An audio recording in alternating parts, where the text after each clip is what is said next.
Merhaba arkadaşlar, PES sevenler Birliği kanalına hoş geldiniz. Haftanın en dikkat çeken dizilişlerine bakacağız arkadaşlar. Bazı takımların dizilişi değişti. Fakat ilk olarak şunu söyleyeyim. 4-2-4 dizilişi yine bu hafta gelmedi. 4-2-4 derken hemen şu dizilişi göstereyim. Çok eskiden gelmişti. Alan arkadaşlarımızın elinde bulunmakta. Hemen onayla diyelim. Bu 4-2-4 dizilişi uzun süredir gelmiyor ve benim en sevdiğim oyunculardan birisi olan Cancelo'nun da sözleşme süresi doldu. Geçen hafta çıkaramadık Cancelo'yu. Bu kadromuzda da Cancelo kalmış. Genelde her zaman kadromda tuttuğum bir isimdi. Belki ileride geldiğinde çıkarabiliriz. Olmadı marketten GP'mizde de alabiliriz. Biraz seviyesi düşük ama o da gayet güzel bir futbolcu. Dizilişlere hızlı bir şekilde bakacak olursak arkadaşlar, bu dizilişi kullanan tek bir takım var: Sepan SC. Logosu bu şekilde. Temel takım ayarları diyelim. Belki seçmek isteyen arkadaşlarımız varsa Sepan SC, Asya, Okyanusya, AFC kısmında. Burası hala güncellenmedi. Büyük ihtimalle haftaya güncelleyebilirler arkadaşlar. Çünkü sezon bitiyor. Yeni sezonla birlikte haftaya burayı da Konami güncelleyebilir. Şimdi biz dizilişlere başlayacak olursak İtalya Ligi'ne gideceğiz. Ama 2. ligine gidelim. İtalya 2. Ligi Serie B.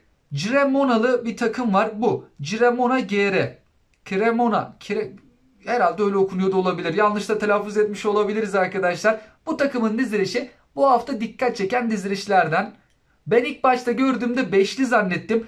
Beşli savunma ama değil. Kanatlar o kadar beke yakın ki. Otomatik seç istatistiğe göre diyelim.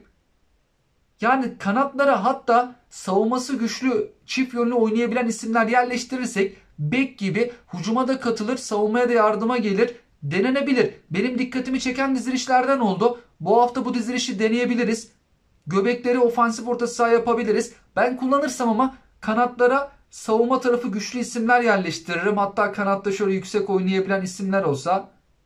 Belki bu şekilde bir deneme gerçekleştirebiliriz arkadaşlar. 4-3-3 dizilişinin kanatlı versiyonu var. Bir de onu göstereyim. Belki kullanmak isteyen arkadaşlarımız olursa. Temel takım ayarları. Japonya Ligi'ne gideceğiz. Iwaki FC. Iwaki FC 2. ligde olabilir. Tam da başlardamış. Şimdi bu diziliş keşke ofansif orta sahalı olsaydı dedim gördüğümde. Şimdi kanatlar otomatik seç diyelim. Şu göbekleri ofansif orta saha yapabilsek harika olurdu. O şekilde çünkü pek gelmiyor. Açıklara göre kanatlar biraz daha geride ama Sepan SC'nin dizilişine ne kadar benziyor. Sepan SC'de kanatlar açık olarak oynamakta. Burada kanatlar bayağı bir ileride. Aslında deneyebiliriz. Orta sahadaki futbolcular birbirine bayağı bir yakın olacak. Kısa verkaçlarla falan hızlı çıkışlarda gerçekleştirebiliriz. Ben daha çok göbeklerin ofansif orta sahaya dönüştürüldüğü tarzı seviyorum ama çoğu ofansif orta saha futbolcusu göbekte de oynayabilmekte. Yani yine de kullanabiliriz bazı futbolcuları. Yorumlarda birçok arkadaşımız 4-3-1-2 dizilişinin kanatlı versiyonunu soruyordu. Hemen göstereyim. Ben genelde bir süredir bu dizilişi kullanıyorum. Benim diziliş nerede? Burada. Bu hafta galiba 2 takım kullanıyordu. Ben birisini sizlerle paylaşacağım arkadaşlar. Tekrardan diğer tarafa geçelim. Temel takım ayarları diyelim. Valladolid takımı. İspanya Ligi'ne gideceğiz. Valladolid'i seçeceğiz. Valladolid 2. lig demiş. Ben 1. ligdedir zannetmiştim. İspanya 2. ligi. Valladolid burada. Valladolid MB. Bu takımımız da kanatlı 4-3-1-2'yi kullanmakta. Dizilişi değiştir varsayılan. Kanatları istersek göbek yapabiliyoruz.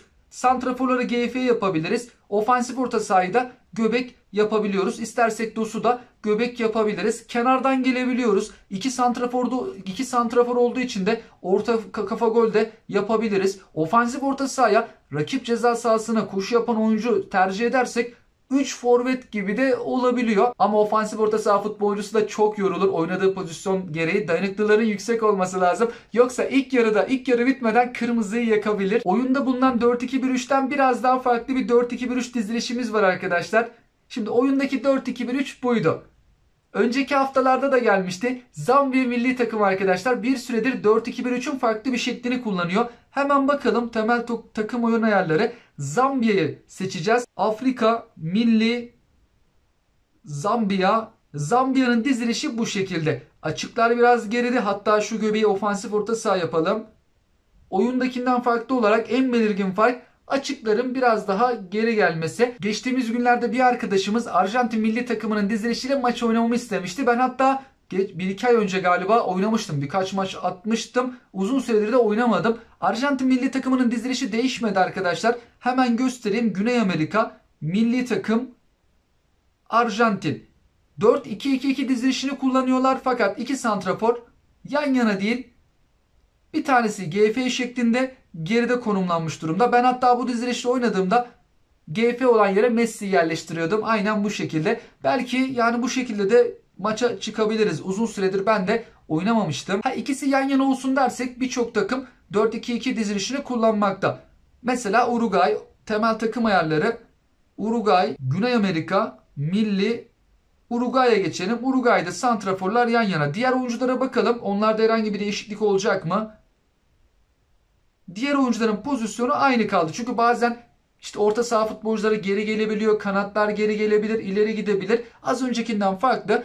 Bu sefer iki santrafor yan yana ve bu diziliş de arkadaşlar oyunun bayağı etkili dizilişlerinden bir tanesi. Yüksek dereceli iyi sıralama yapan bazı arkadaşlar bu dizilişi kullanmakta. Kanattan özellikle gelmeyi de seviyorsak orta kafa golleri yapabiliriz. Son olarak Japon takımı Roasso Kumamoto'ya bakalım arkadaşlar.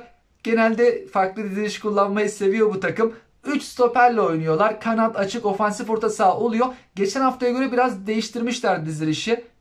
Geçen hafta ofansif orta saha santrafor birbirine yapışıktı. Asya Okyanusya Japon 2. Ligi Roasso Kumamoto. En altta yer alan takım. Şimdi bu dizilişi genelde bu takım kullanıyor. Geçen hafta ofansif orta saha santrafora yapışıktı. Bu sefer DOS'a yapışmış. Orayla oynuyorlar yani. Hatta otomatik seç diyelim.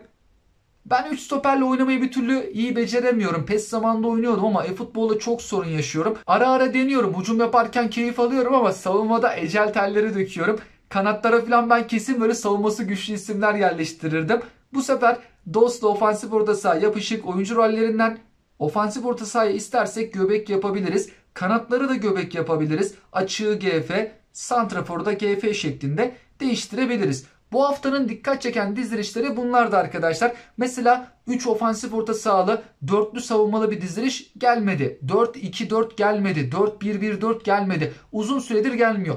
3 ofansif orta sahalı tek bir diziliş var. O da Irak milli takımının dizilişi ama o da 3 stoperli. Yani 3 stoperli dizilişler çok kişiye hitap etmemekte. 3 ofansif orta sahalı ama 4 savunmalı diziliş gelse uzun süredir gelmiyor.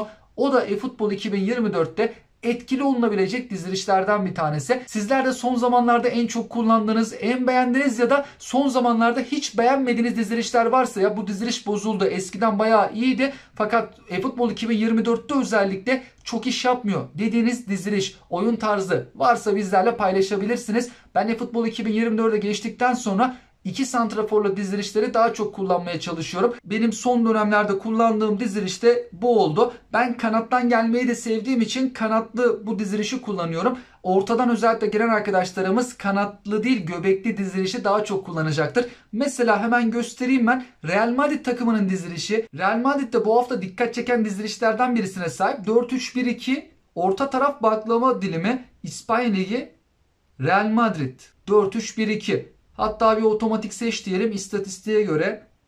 Göbekleri ofansif orta saha yapamıyoruz. Özellikle de ortadan hücum etmeyi seviyorsak kısa verkaçlarla filan 2 de santrafor var. Ofansif orta saha. Merkezden rakip savunmayı delebiliriz. Oyunun eFootball 2024'ün etkili dizilişlerinden birisi. Eskiden PES zamanında bu diziliş en favori dizilişte. En etkili dizilişlerin başında geliyordu. eFootball 2022 mobilde, eFootball 2023 mobilde eskisi kadar popüler değildi. eFootball 2024'ün çıkmasından sonra eski günlerine biraz geri döndü ama oyunda da yine değişiklikler oldu. eFootball 2024 çıktığı günkü oyunla gameplay ile şimdiki gameplay arasında farklılıklar bulunmakta. Haftaya bir güncelleme olabilir arkadaşlar. Konami çünkü haftaya bir güncellemeden bahsetti. Oynanış kısmında da muhakkak bir şeyleri düzeltmeye çalışacaklardır. İnşallah olumlu güzel düzeltmeler olur. Geriye doğru gitmez de ileriye doğru gider. Daha keyifli oynayacağımız bir oyun olur.